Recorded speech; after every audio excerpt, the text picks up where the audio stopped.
Assalamualaikum warahmatullahi wabarakatuh. Adik-adik mahasiswa baru yang kami banggakan. Pertama, kami ucapkan selamat telah diterima di UNJ dan sekarang menjadi warga UNJ.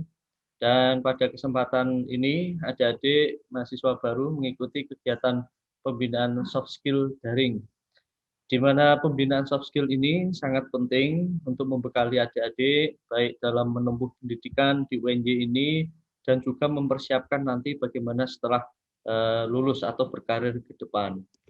Nah, adik-adik, pada materi ke-6 ini yaitu pembinaan prestasi bidang kesejahteraan dan minat khusus. Ini materinya sudah di-upload di Bisma dan adik-adik bisa melihat materi tersebut, dan dari pertanyaan-pertanyaan adik-adik yang ada di forum diskusi ini sudah dirangkum oleh panitia, dan di sini ada beberapa pertanyaan dan saya diminta untuk memberikan feedback terhadap pertanyaan-pertanyaan tersebut. Baik, untuk pertanyaan pertama langsung saja. Saya kurang jelas tentang fasilitas Edubis UNJ dan fasilitas tersebut menyediakan apa saja. Oke, baik.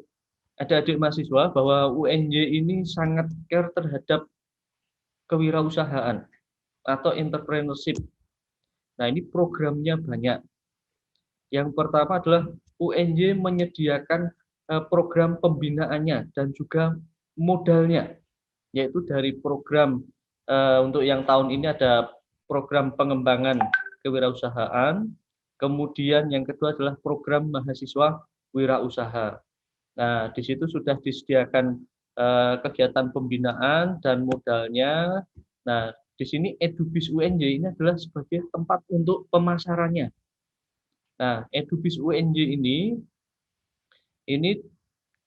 merupakan fasilitas yang disediakan oleh UNJ untuk mewadahi produk kreatif dari Sivitas Akademika UNJ.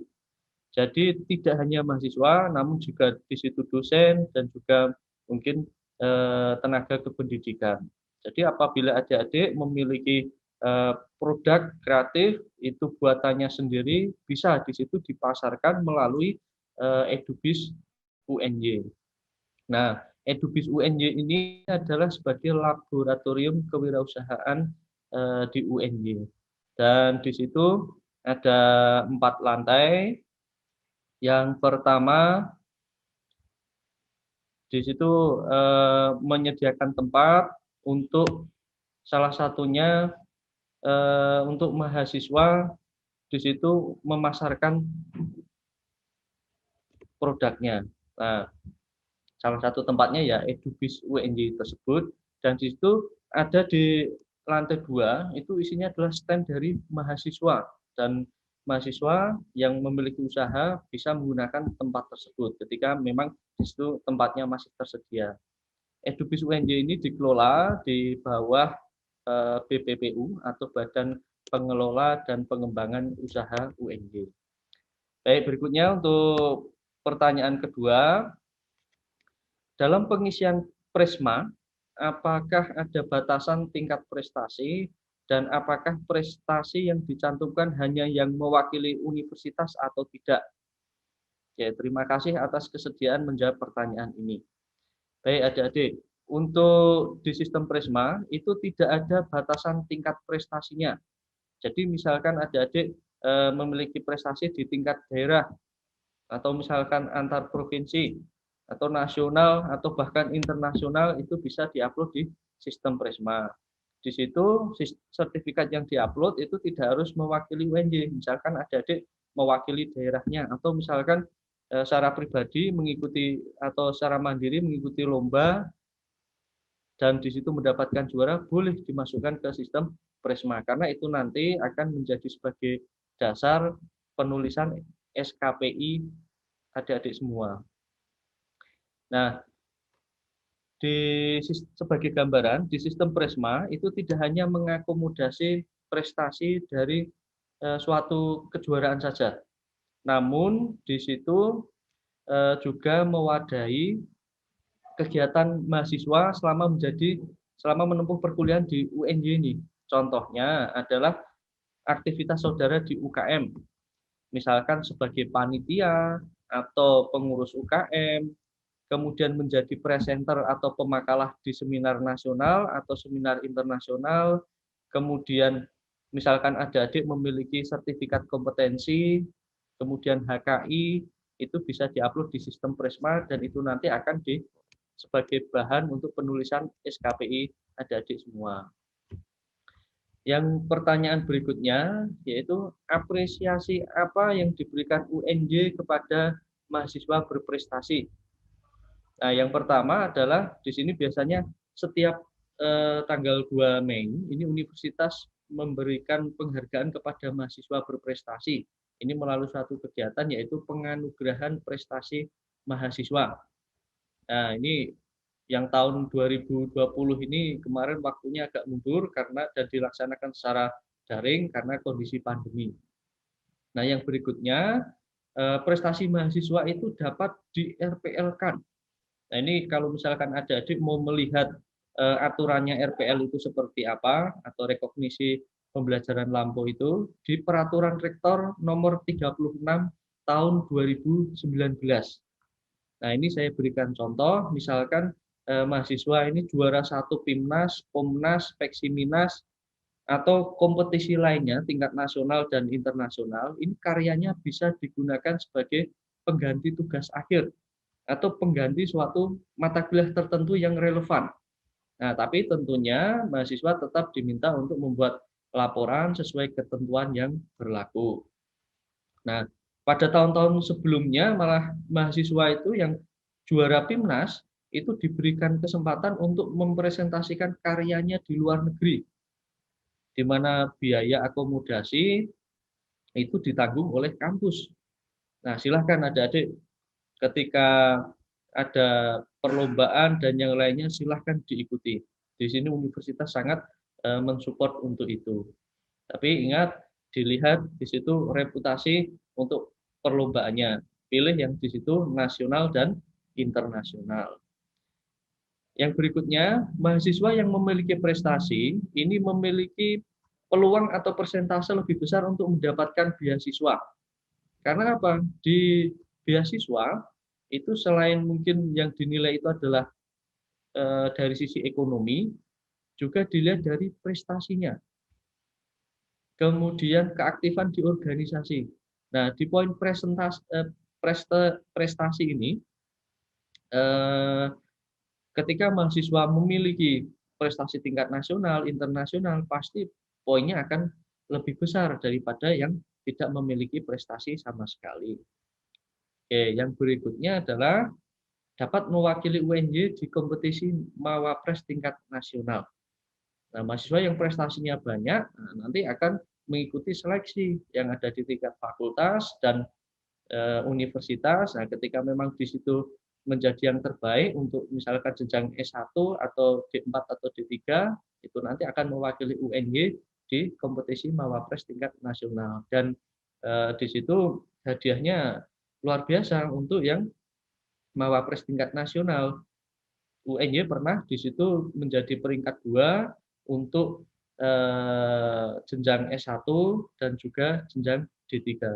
Di situ hadiahnya apa? Yaitu mahasiswa mendapatkan beasiswa untuk melanjutkan kuliah S2 di luar negeri. Oke. Yang berikutnya pertanyaannya, apakah jika mengikuti UKM Kopma UNJ kita bisa mendapatkan penghasilan? Karena pada saat PKKMB disebutkan bahwa Kopma UNJ ini memperoleh penghasilan hingga 16 miliar. Ya, jadi adik-adik ini memang mungkin salah satu UKM yang paling kaya atau yang mengelola aset paling besar, yaitu Kopma UNJ. Ini memang omsetnya miliaran, di mana usahanya juga tidak hanya minimarket saja, tetapi juga di situ ada usaha-usaha cabang usaha yang lainnya. Nah, tentunya seperti koperasi pada umumnya, apabila saudara ini menjadi anggota atau menjadi pengurus Kopma, pastinya saudara akan mendapatkan SHU atau sisa hasil usaha. Di mana pembagiannya tentunya di situ ada mekanisme dan ketentuannya. Apabila saudara memiliki produk, ini juga dapat dipasarkan melalui Kopmar. Jadi silahkan dimanfaatkan fasilitas-fasilitas kewirausahaan yang ada di UNJ. Itu ada Kopma, kemudian tadi Plaza UNJ, Edubis, kemudian di UKM-nya ada UKM kewirausahaan, ada UKM Kopma. UKM kewirausahaan itu diberikan tempat tersendiri di Plaza UNY, diberikan stand sendiri di situ untuk mengelola kewirausahaan. Jadi bagi adik-adik yang tertarik, silahkan di situ bisa mengikuti salah satu UKM yang ada, supaya memang adik-adik mendapatkan manfaat yang banyak, tidak hanya belajar secara akademik saja. Nah, pertanyaan berikutnya, jika kita memiliki prestasi tapi tidak melaporkannya ke presma.unj.ac.id, apa yang akan terjadi? Nah, di sini saya kira apabila tidak diupload, ini menjadi kerugian besar bagi mahasiswa. Kenapa bisa saya katakan seperti itu? Yang pertama, data surat keterangan pendamping ijazah atau SKPI itu diambil dari sistem Prisma. Jadi basis datanya itu ada di sistem Prisma. Jadi apabila saudara tidak mengupload ke sistem Prisma, prestasi tersebut tidak akan masuk ke SKPI saudara. Padahal SKPI ini sangat berguna bagi saudara ketika nanti akan digunakan untuk memasuki dunia kerja. Misalkan untuk melamar pekerjaan, sekarang yang dilihat tidak hanya ijazahnya saja, tetapi SKPI-nya. Yang dilihat apa? Ini mahasiswa atau orang ini dia sudah melakukan apa saja, kegiatan apa yang sudah pernah dia laksanakan, prestasi apa yang sudah pernah dia raih. Nah, itu. Yang berikutnya adalah data prestasi mahasiswa itu digunakan untuk akreditasi prodi dan pemeringkatan universitas. Nah, jadi akreditasi prodi ini kepentingannya itu tidak hanya untuk universitas saja, tetapi juga sangat penting bagi mahasiswa.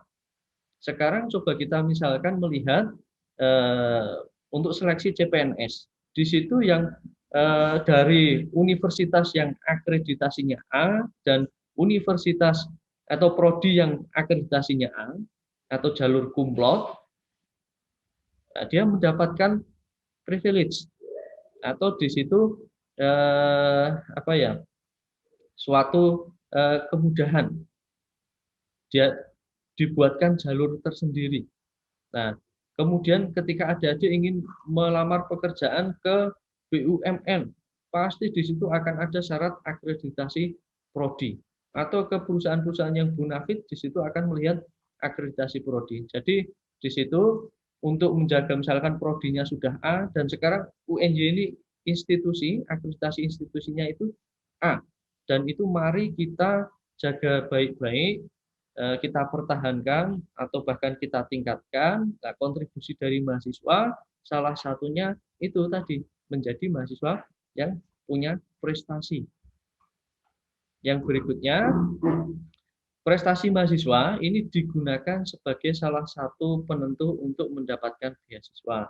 Seperti yang saya sampaikan tadi, di mana beasiswa untuk informasinya ini kami sampaikan kepada adik-adik bisa diakses melalui beasiswa.unj.ac.id. Nah, di situ mengenai KIP kuliah dan beasiswa-beasiswa lain nanti akan diinformasikan melalui laman tersebut. Nah, untuk penentuan beasiswa, mahasiswa yang mendapatkan beasiswa, salah satunya kan ada penilaian prestasi. Dan prestasi itu nantinya tidak akan kita lihat dari mungkin hard file prestasi saudara, tetapi cukup kita lihat melalui sistem Prisma. Jadi kalau itu tidak di-upload di sistem Prisma, nah itu akan menjadi kerugian tersendiri bagi adik sendiri.